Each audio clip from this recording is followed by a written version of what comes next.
Kita ke informasi lain yang menjadi sorotan di Kompas Siang. Saudara Presiden Joko Widodo resmi memberhentikan Firly Bahuri sebagai Ketua KPK dan anggota Komisi Pemberantasan Korupsi. Jokowi resmi menandatangani keputusan Presiden tentang pemberhentian Firly Bahuri sebagai Ketua dan anggota KPK. Kepres ditandatangani Presiden pada Kamis kemarin dan berlaku sejak tanggal ditetapkan. Pemberhentian Firly tak lepas dari kontroversi kasus dugaan pemerasan yang dilakukan Firly kepada mantan Menteri Pertanian Syahrul Yassin Limpo. Kami kutip keterangan resmi Koordinator Staf Khusus Presiden Ari Dwi Payana. Pada tanggal 28 Desember 2023, Presiden telah menandatangani Kepres nomor 129/P tahun 2023 tentang pemberhentian Firly Bahuri sebagai Ketua merangkap anggota KPK masa jabatan 2019-2024. Kepres mulai berlaku pada tanggal ditetapkan. Saudara, sejumlah pihak mempertanyakan alasan polisi masih tidak melakukan penahanan terhadap Ketua nonaktif KPK Firly Bahuri. Kasus pemerasan yang menyeret Firly Bahuri dinilai sudah layak menjadi alasan polisi untuk melakukan penahanan. Kapolda Metro Jaya Irjen Karyoto mengatakan diperlukan taktik dan strategi dalam penahanan Firly Bahuri. Taktik dan strategi diperlukan karena kasus dugaan pemerasan ex-Mentan Syahrul Yassin Limpo berpotensi berkembang. Irjen Karyoto menambahkan, Polda Metro Jaya tidak ingin nantinya penyidik terkesan mencicil dalam mengusut perkara yang ada. Saat ini, penyidik telah mengembangkan kasus pemerasan dengan Firly Bahuri sebagai tersangka. Tahan orang itu kan kita punya taktik dan strategi. Karena ini kelihatannya perkaranya berkembang. Kalau berkembang nanti kami tidak mau dikatakan nyicil perkara. Ya, kalau nyicil perkara itu saya punya terhadap satu tersangka punya 4 tuduhan. Satu saya selesaikan, nanti mau habis saya tambah satu lagi, itu tidak boleh asasnya. Ya. Kita tidak adil terhadap perlakuan kepada tersangka ini. Makanya kita kumpulin dulu, baru nanti kita jadikan satu. Ya. Kita perlu taktik dan strategi yang tepat, sehingga nanti kita jangan buang-buang waktu dan jangan sampai kita juga menghukum orang berlebihan. Ditahan, nanti ditahan lagi, nggak cukup carikan perkara lagi, tidak boleh. Peneliti Pusat Kajian Anti Korupsi Fakultas Hukum UGM Zainur Rohman menyebut, tidak ditahannya Firly dalam kasus pemerasan terhadap ex-Mentan merupakan kewenangan penyidik. Melihat dari kasus yang menimpanya, Firly dinilai layak untuk ditahan. Tetapi memang perkara ini sendiri saya lihat ada kontestasi antara Jenderal Karyoto dengan Firly Bahuri, saya lihat gitu ya. Kita lihat kemarin misalnya Firly Bahuri sebelum kemudian diberhentikan sementara masih sempat misalnya menetapkan M. Suryo sebagai tersangka, dan M. Suryo ini kan dihubung-hubungkan oleh berbagai pihak dengan Kapolda Metro Jaya gitu. Nah, sehingga menurut saya sebenarnya sekarang tidak ada lagi sih satu halangan apapun bagi penyidik untuk melakukan penahanan terhadap Firly Bahuri. Firly sudah mengajukan surat pengunduran dirinya kepada Presiden sebanyak 2 kali. Surat pertama diajukan 18 Desember lalu. Kemensetnek menyatakan surat itu tidak dapat diproses karena tidak sesuai dalam ketentuan Undang-Undang KPK. Dalam surat pertamanya, Firly menuliskan berhenti, bukan mengundurkan diri. Firly pun kembali mengirimkan revisi suratnya kepada Presiden 23 Desember 2023. Tim Liputan, Kompas TV. Informasi terkini sudah ada jurnalis Kompas TV Abel Insani di Gedung KPK dan Niputu Trisnanda di Istana Negara Jakarta. Kita akan terlebih dahulu menyapa Abel Insani di KPK Jakarta. Abel, selamat siang. Presiden sudah menandatangani Kepres pemberhentian Firly Bahuri sebagai Ketua KPK. Apa kemudian respon dari pihak KPK terkait hal ini, Abel? Ya, Sisko dan juga saudara, hingga saat ini atau hingga siang ini dari KPK memang belum memberikan tanggapan ataupun juga belum memberikan informasi kepada kami terkait dengan hal tersebut. Tapi memang benar bahwa Presiden sudah menandatangani Kepres untuk pemberhentian Firly Bahuri sebagai Ketua KPK dan memang sudah ditandatangani kemarin 28 Desember 2023, yang artinya bahwa setelah penandatanganan tersebut berarti Firly Bahuri sudah tidak aktif lagi dan sudah diberhentikan sebagai ketua KPK.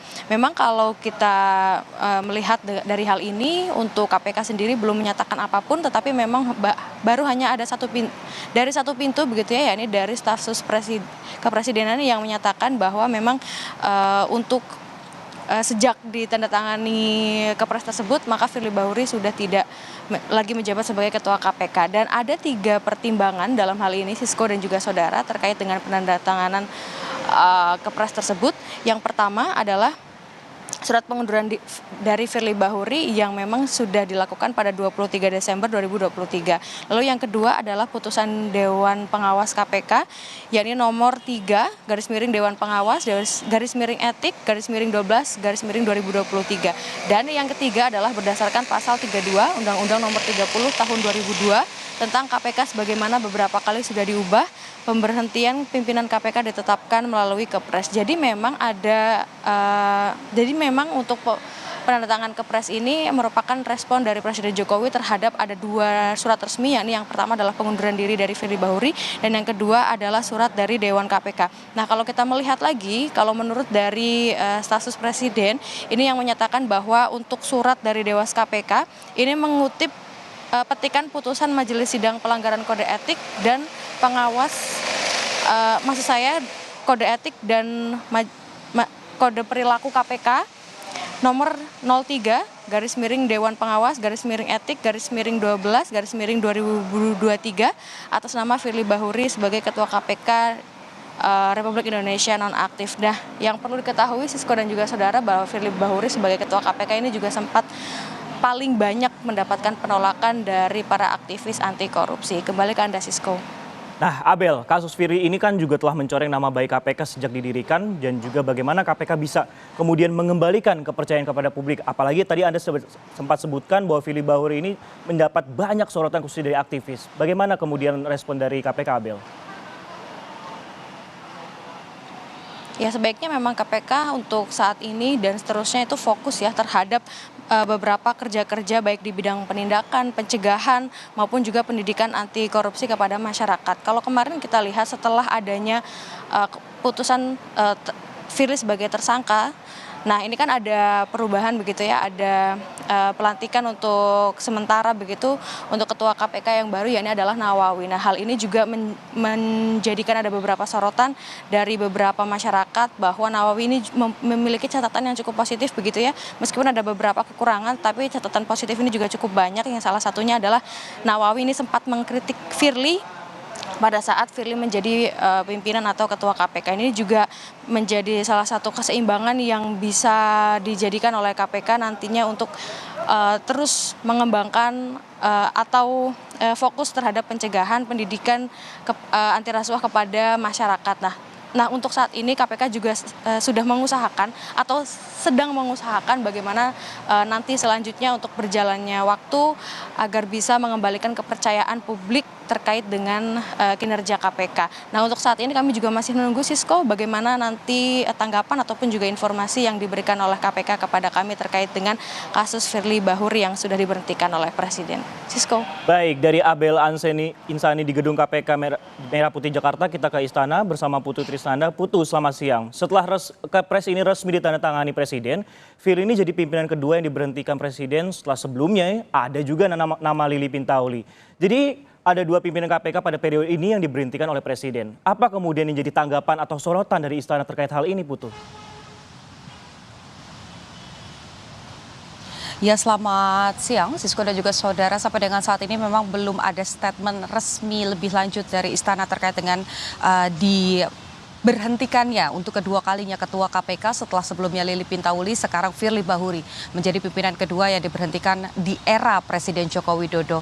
Ini juga menjadi sorotan begitu ya di kancah internasional, baik itu di luar negeri, bagaimana kemudian negara-negara tetangga ini juga menyoroti adanya pemberhentian ketua KPK di mana yang seharusnya mencegah adanya korupsi tetapi justru malah terlibat dengan dugaan-dugaan dari mulai suap, pemerasan sampai dengan ada indikasi tindak pidana pencucian uang. Ini yang kemudian masih kita tunggu pernyataan resmi dari Istana sebetulnya Sisko dan juga saudara, karena kalau mengutip bagaimana pernyataan dari koordinator staf khusus Presiden Ari Dwi Payana yang saat ini berada di luar kota juga menyampaikan belum ada statement lebih lanjut selain keputusan Presiden yang sudah ditandatangani pada Kamis malam terkait dengan pemberhentian. Kalau kita melihat bagaimana pernyataan yang terangkum dalam keputusan Presiden sendiri, ini hanya dituliskan juga ada beberapa pertimbangan, yakni terkait dengan kasus yang saat ini tengah menyeret nama Firly Bahuri terkait dengan pemerasan mantan-mantan